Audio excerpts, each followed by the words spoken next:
What are you doing? Let me go! Get out before you embarrass yourself any further. You don't get to argue with me. People like you never belong in places like this. Know your place. Stop it for me. Plot twist story.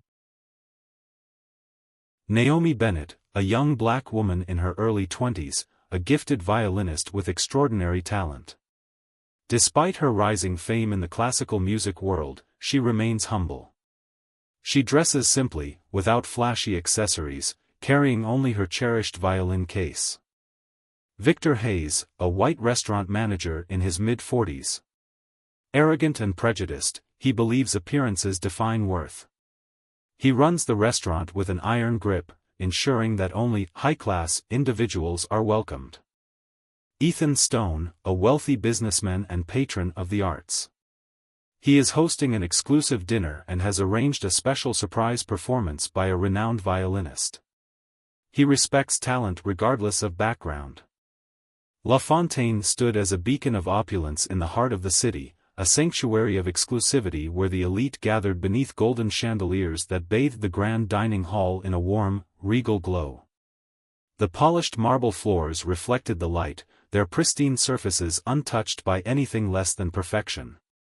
Ornate wall sconces lined the perimeter, casting soft shadows on the velvet-draped booths where the wealthy murmured in low, measured tones, their conversations laced with the effortless confidence of those who had never known struggle.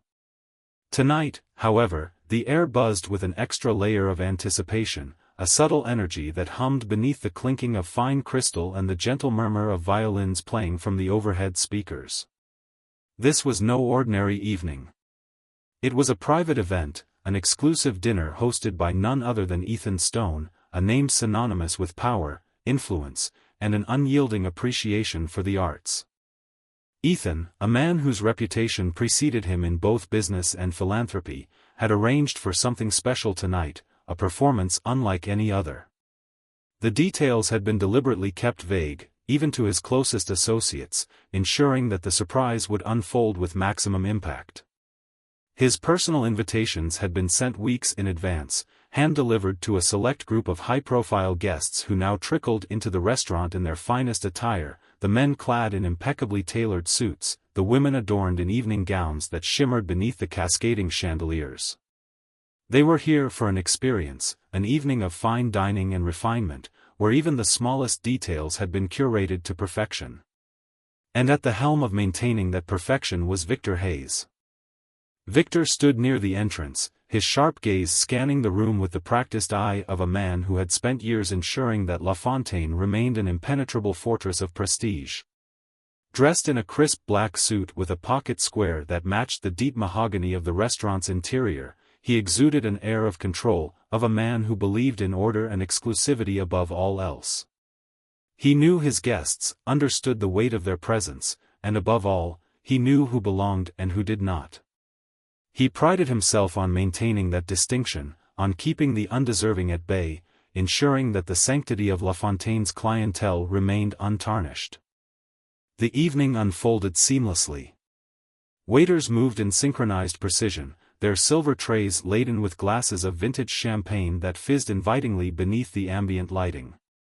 The scent of seared filet mignon and truffle-infused delicacies lingered in the air, mingling with the rich aroma of aged wine being poured into crystal goblets. Conversations ebbed and flowed like a well-rehearsed symphony, punctuated by occasional bursts of laughter from tables where old money reminisced about their latest acquisitions and exclusive ventures. It was a world unto itself, polished and immaculate, where every element had been meticulously orchestrated to exude affluence. And then, she entered, the heavy wooden doors of La Fontaine swung open, and for a brief moment, the subtle harmony of the evening faltered, a nearly imperceptible shift in energy as a new presence crossed the threshold. She did not announce herself, did not demand attention, yet something about her arrival sent an almost imperceptible ripple through the room. Naomi Bennett stepped into the grandeur of La Fontaine with a quiet grace, her posture straight, her expression composed. She was young, early 20s at most, with skin the color of deep mahogany, smooth and unbothered by the weight of the judgmental glances that flickered in her direction. She was dressed simply, elegantly, in a fitted black dress that hugged her slender frame, the kind of attire that spoke of understated sophistication rather than ostentatious wealth. In her right hand, she carried a violin case, a sleek, well-worn leather vessel that had seen more of the world than most of the patrons who now watched her with silent curiosity. She moved with purpose, her heels clicking softly against the marble floor as she stepped further inside, her gaze sweeping over the expanse of the restaurant. She was searching for someone, though she made no move to ask for assistance. Instead, she observed, taking in the grandeur, the effortless ease with which the wealthy existed in spaces like this, untouched by doubt, by exclusion. She had been in places like this before, on stages, in private concert halls, in the gilded rooms of benefactors who had paid to hear her play. But never quite like this.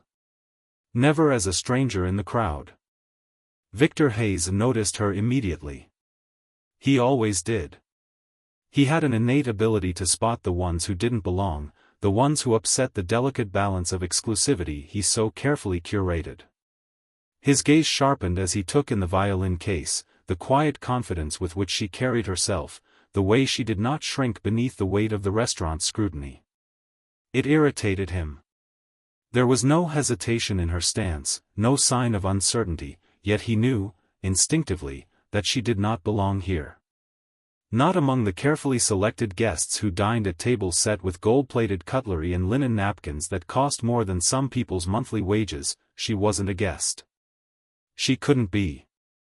His expression remained impassive as he stepped forward, intercepting her before she could venture any further into the sanctum of La Fontaine's elite. The movement was seamless, as though he had anticipated her arrival, as though he had been waiting for this exact moment. "Excuse me," his voice was smooth, practiced, laced with the kind of politeness that was meant to disarm rather than invite. "I'm afraid we're hosting a private event this evening. We're not accepting any walk-ins." Naomi met his gaze without flinching. "I know," she said simply, her voice even, unbothered. "I'm here to perform." Victor's brows lifted just slightly, though his expression quickly shifted back to one of mild amusement. He had encountered all kinds of people in his years at La Fontaine, social climbers, desperate hopefuls who thought that proximity to wealth would somehow elevate their own status. But this was new. This was almost laughable. "Perform," he repeated, the word rolling off his tongue like a condescending joke. He allowed himself a small chuckle, glancing around as if expecting someone to share in his amusement. "I think there's been a misunderstanding. We don't exactly allow street performers here." Naomi's grip on the violin case tightened just slightly, but her expression remained unchanged. She had heard worse. She had endured worse. "I was invited," she said, her voice unwavering. "By Mr. Stone." Victor's amusement flickered, a small crack in his carefully maintained arrogance. He hesitated for a fraction of a second, his mind working through the possibility, weighing the likelihood that someone of her background could actually be connected to a man of Ethan Stone's stature. That he glanced toward the far end of the dining hall, where Ethan himself was engaged in conversation, completely unaware of the exchange taking place by the entrance. Victor's instincts told him it didn't matter. Whether she had been invited or not, she did not belong. And it was his job to ensure that only the right kind of people remained within these walls. "I highly doubt that," he said, his voice regaining its smooth authority. "I suggest you take your instrument and try elsewhere. This is not the place for you." And just like that, Naomi understood. This was not about protocol or reservations or misunderstandings. It was about her. About what she looked like. About the assumptions that men like him carried with them like an unspoken law. She took a slow breath, steadying herself. She had not come here to fight. She had come here to play. And play she would. Whether he liked it or not. Naomi remained still, her fingers tightening around the handle of her violin case as she met Victor's gaze. The polished marble floor beneath her felt cold, the weight of the restaurant's collective scrutiny pressing down on her like an invisible force. Around them, Patrons continued their conversations, their laughter and the clinking of glasses forming a background hum, oblivious to the battle of wills taking shape at the entrance. Victor, however, was keenly aware of the shift in energy. His irritation deepened as he studied Naomi's unwavering expression. There was something about her, an air of defiance wrapped in restraint, that unsettled him. He despised it. He despised the way she stood there, unbothered by his authority, as if she had the right to be in his restaurant, among his carefully curated guests. "I don't think you heard me," he said, his voice sharper now, cutting through the air like a blade. "I said leave. This is a private establishment, and I will not allow," he gestured vaguely at her, his lips curling into something between disgust and amusement, "whatever this is, to disrupt my evening." Naomi inhaled slowly, keeping her voice steady. "I was invited by Ethan Stone," she repeated. "He requested a performance, and I am here to deliver one." Victor scoffed, shaking his head as he let out a humorless laugh. "You really expect me to believe that? That Ethan Stone, a man of his stature, would bring someone like you into this restaurant? Please." Naomi's expression didn't falter, but something deep inside her chest clenched. "Someone like me," she repeated, her voice deceptively calm. Victor leaned in slightly, lowering his voice but making no effort to hide the condescension dripping from his words. "I've been in this industry long enough to know who belongs and who doesn't. And let me tell you something, sweetheart," his eyes flickered to her violin case with open disdain, "I don't care what little street corner you play that thing on, but it sure as hell won't be in my restaurant." A few guests near the entrance were beginning to take notice now, their eyes darting between the two. The tension was palpable, but Victor relished it. He thrived on control, and right now, he intended to exert every ounce of it. Naomi remained still, her posture unshaken. "You're making a mistake," she said, her voice cool but firm. Victor exhaled sharply through his nose, a dark chuckle escaping him. "A mistake?" he echoed. "No, sweetheart, the mistake was you walking in here thinking you were anything more than an inconvenience. You don't belong here." His voice dropped lower, venom lacing each word. "People like you never do." A cold fury flashed in Naomi's eyes. She had encountered prejudice before too many times to count, but there was something particularly vile about the way Victor wielded his words, like sharpened knives meant to cut deep. She opened her mouth to respond, but before she could, Victor's patience snapped. "Enough of this," he barked, his voice rising in anger. "I am done wasting my time. You will leave, now." And then, without warning, he stepped forward and shoved her. The force caught Naomi off guard, sending her stumbling backward. Her heel slipped against the smooth marble floor, and she crashed to the ground, her violin case falling beside her with a sharp, echoing thud. The restaurant gasped collectively, forks clinking against plates, wine glasses pausing mid-air as guests turned their attention fully to the spectacle unfolding before them. For a brief, painful moment, Naomi lay there, her palms stinging against the cold floor. The weight of humiliation burned through her skin, but she refused to let it break her. She blinked once, twice, before slowly sitting up, her heart pounding furiously. Victor loomed over her, his chest rising and falling with shallow breaths, his hands clenched into fists at his sides. He had lost his composure just for a second, but it had been enough. "Now you listen to me, little girl," he snarled, towering above her, his face twisted in a sneer.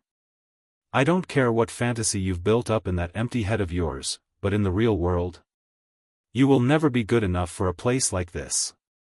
His voice dripped with cruelty, each syllable coated in venom. "I've worked too hard, built too much, to let someone like you come in here and act like you matter." A deep, heavy silence settled over the restaurant. Guests stared, some in shock, some in discomfort. No one spoke. No one intervened.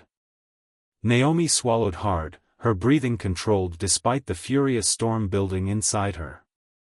Slowly, she reached for her violin case, brushing her fingers over the leather, ensuring it was intact.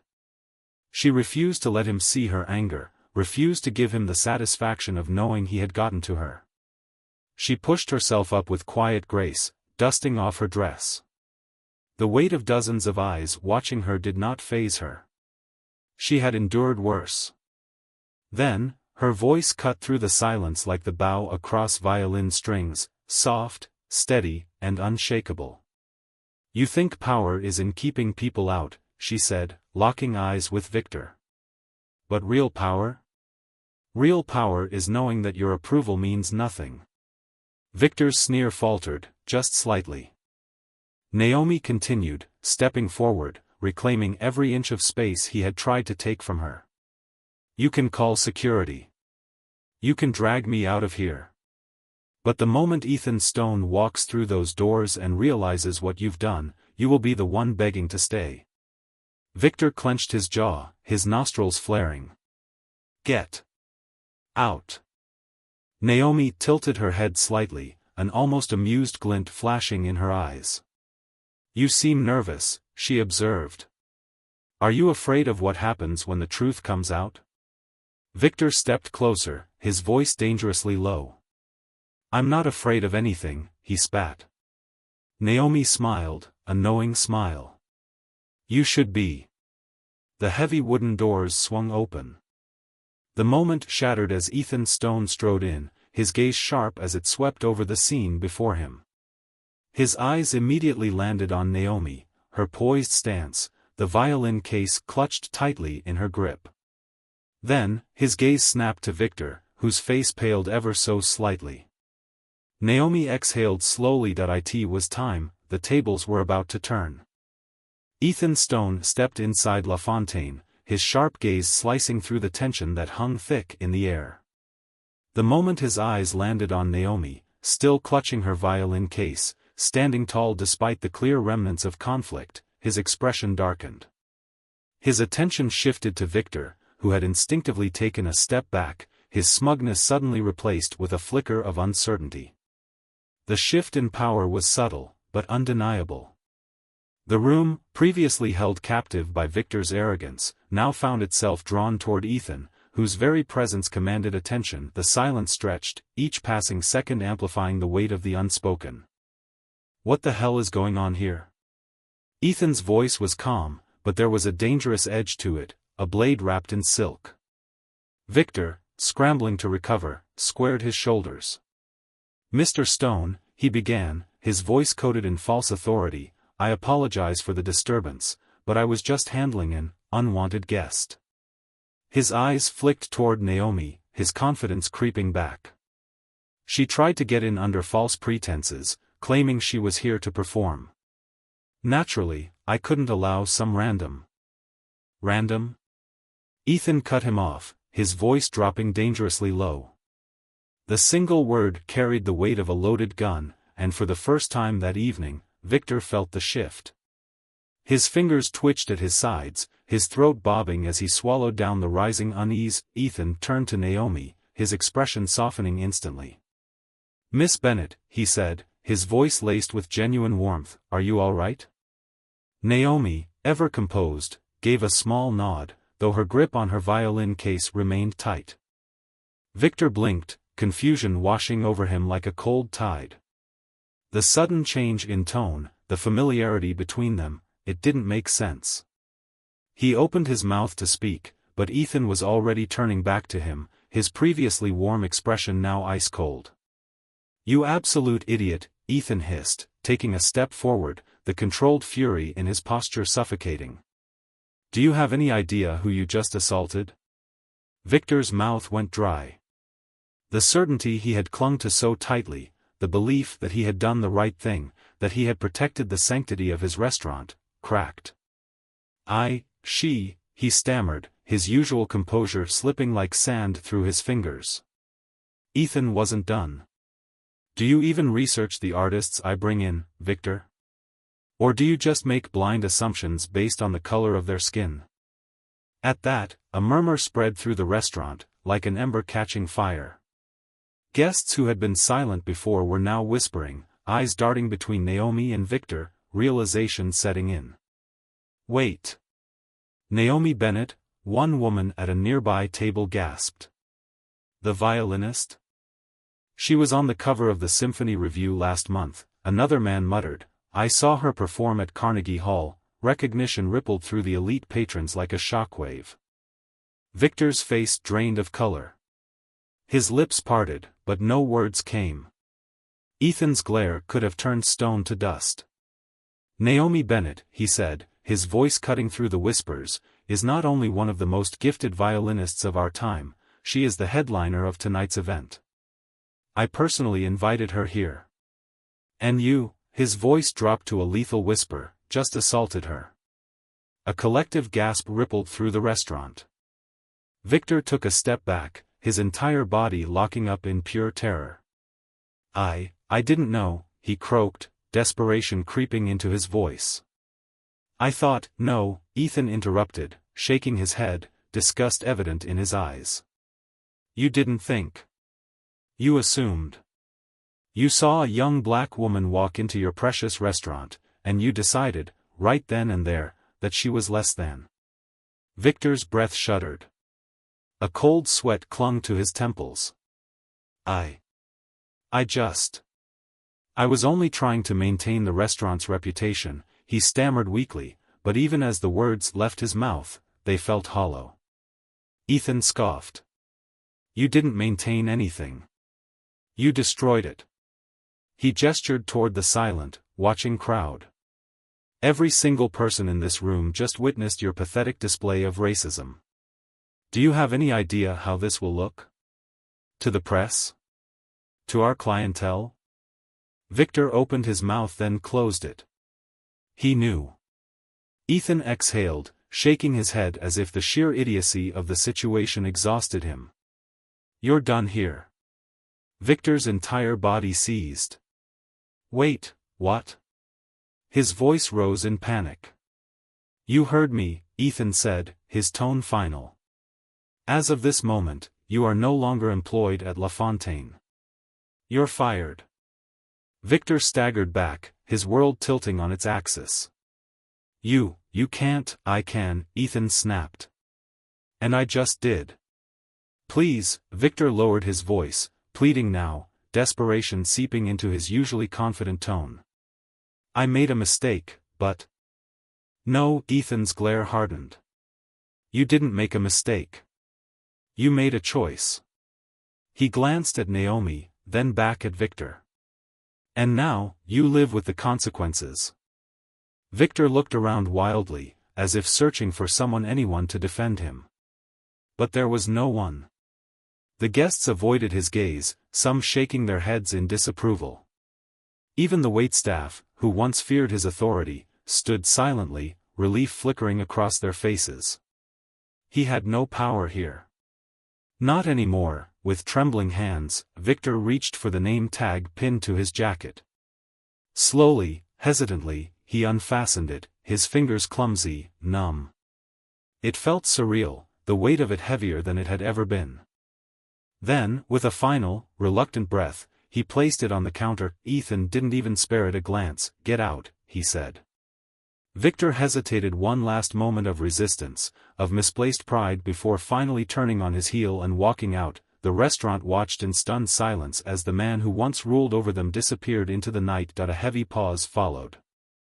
Then Ethan turned to Naomi. Naomi, he said, softer now, I am so sorry. His voice carried genuine remorse, not just for what had happened, but for what she had endured. If you still wish to perform tonight, we would be honored.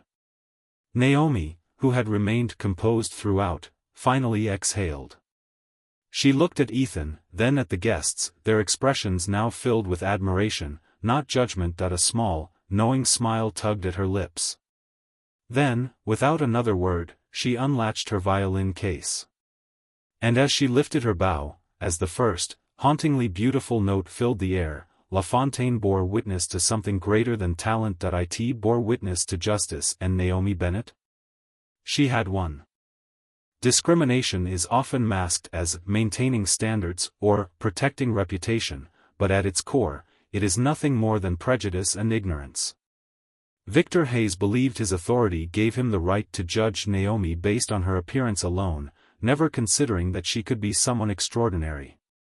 His arrogance cost him everything, his power, his job, and his dignity, because the truth always comes to light. Naomi Bennett's story is a testament to resilience. She didn't need to prove her worth through words or arguments. Instead, she let her talent speak for itself. The moment she played her violin, every assumption, every prejudice against her shattered. True greatness cannot be denied, and respect is not something given based on status, it is earned through character and actions. A reminder to never judge someone by their appearance. Talent, intelligence, and greatness come in all forms, from all backgrounds. Before dismissing someone, ask yourself, what if you're standing in the presence of a future legend? What do you think? Have you ever witnessed or experienced discrimination like this? How would you have handled this situation? Let's talk about it in the comments below. Drop your thoughts in the comments. Subscribe now for more powerful stories that will change the way you see the world.